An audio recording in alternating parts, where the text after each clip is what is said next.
আসসালামু আলাইকুম এভরিওয়ান। এ কেমন ভালোবাসা গল্পের শেষ পার্ট। তো চলো বেশি কথা না কইয়া গল্প শুরু করা যাক। সকাল হতেই কারা যেন ওদের উপর হামলা করে বসে। এভাবে ওদের উপর হামলা হবে তা ওরা মোটেও বুঝতে পারিনি।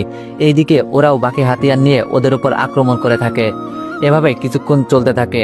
ওখানে অনেক মারা যায়, তার মধ্যে আকাশের সাথে থাকা আরো কিছু লোকও। ওদের সবাইকে মেরে হেডকোয়ার্টারে খবর পাঠিয়ে দেয়। আরো কিছু বন্দুক আর বুলেট যেন পাঠিয়ে দেওয়া হয়। কিছুক্ষণ পরে ওদের লোকেশনে ওদের প্রয়োজন মতো সবকিছু নিয়ে যাওয়া হয়। এইদিকে বস বলল, কি করে ওরা বেঁচে গেল? লোকটি বলল, বস আমাদের লোক তো ঠিকই অ্যালার্ট করে ওদের 10 জনকে মেরে ফেলে, কিন্তু ওদের কাছে সব আধুনিক অস্ত্র। আমাদের কাছে যা কিছু আছে তা দিয়ে তো ওদের সাথে কোনোভাবেই পেরে উঠবো না। বস বলল, এর আগে এটা বলো, ওরা আমার আস্তানার খবর জানলো কি করে? তাছাড়া আমি যে এখানে আছি তার খবর ওরা পেল কি করে? আমাদের মধ্যে কেউ একজন আছে যে ওদের এইসব খবর দিয়ে যাচ্ছে। সে কে হতে পারে?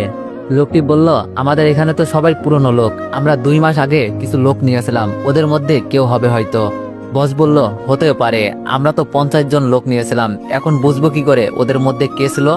লোকটি বলল, বস ওদের উপর কড়া নজর রাখতে হবে, আমরা ঠিক ধরে নিতে পারবো কে ছিল এর পিছনে। বস বলল, সেই সব তো পরে দেখা যাবে, আগে আমরা এখান থেকে অন্য জায়গায় চলে যাওয়া দরকার। লোকটি বলল, বস এখান থেকে বের হয়ে অন্য জায়গায় যাব ঠিক আছে, কিন্তু ওই 50 জন কাউকে কিন্তু কিছু বলা যাবে না। বস বলল, তাই হবে, ওরা কোনোভাবেই জানবে না। আমরা আমাদের নতুন আস্তানায় চলে যাব। তাছাড়া এখান থেকে কত দূর সেই আস্তানা? লোকটি বলল, এই তো বস, আমরা এই সুড়ঙ্গ পথ ধরে হাঁটা দিব, তারপর এই মুখ চিরদিনের জন্য বন্ধ করে দিব, তাহলে এই পথ ধরে কেউ আমাদের কাছে আসতে পারবে না। বস বলল, কিন্তু আমরা এখান থেকে বের হব কি করে? লোকটি বলল, বস আপনি না আমি যদি সবকিছু বলে দিই তাহলে আপনি কি করবেন? বস বলল, যা জিজ্ঞেস করছি তার উত্তর দাও। তুমি জানো না ওই সুড়ঙ্গ তৈরি করার সময় আমি ছিলাম না, যদি থাকতাম তাহলে তো তোমাকে আর এত কিছু জিজ্ঞেস করতাম না। লোকটি বলল, বুঝতে পেরেছি, আমরা ওই জায়গায় যাওয়ার পর ওখান থেকে নতুন রাস্তা শুরু হবে, যা আমাদের বাকি পুণ্যের জন্য ভালো হবে। বস বলল, তাহলে এখনই আমাদের বাকি সব লোকদের নিয়ে চলো, আর নতুন লোকদের ওখানে মরার জন্য ছেড়ে দাও। লোকটি বলল, ঠিক আছে বস। এইদিকে ওরা ঠিক তাই করলো। পুরান সব লোকদের নিয়ে ওরা ওই সুড়ঙ্গ দিয়ে চলে যেতে থাকে, কিন্তু নতুন লোকেরা এই বিষয় কোনো কিছুই জানে না।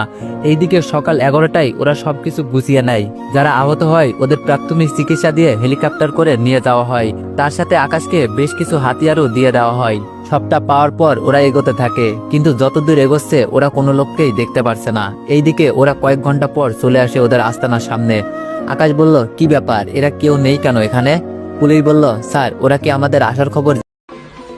রোমান্টিক নয়, সাংসারিক মেয়ে পটাও, কারণ বাড়িতে বউ লাগবে, কোনো সানি লিওন নয়।